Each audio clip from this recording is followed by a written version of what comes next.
पर इजराइल लगातार कार्रवाई कर रहा है। इजराइल की सेना उन इलाकों में लगातार हमले कर रही है जहां हमास के कैंप मौजूद है। इजराइल की वायुसेना ऐसे इलाकों पर लगातार बमबारी कर रही है। एक तरफ बंधकों की रिहाई और संघर्ष विराम को लेकर बातचीत चल रही थी, तो दूसरी तरफ पूरे उत्तर गाजा के इलाके में बेत लहिया हो, बेत हनून हो, गाजा सिटी हो, उन इलाकों पे लगातार एक के बाद एक हमला इजराइल की तरफ से किया जा रहा था। इस वक्त का सबसे बड़ा हमला है जो काला गुब्बार, बहुत बड़ा गुब्बार है, बहुत बड़ा ये हमला है।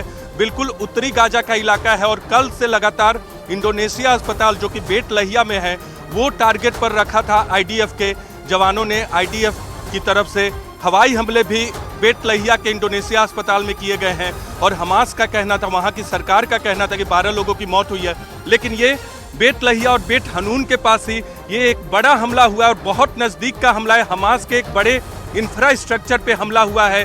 काला धुआं न्यूज 18 इंडिया के कैमरे पे आप देख रहे हैं, कैमरा पर्सन करम सिंह आपको दिखा रहे हैं और दूसरी तरफ हर तरफ धुआं ही धुआं आपको नजर आ रहा होगा।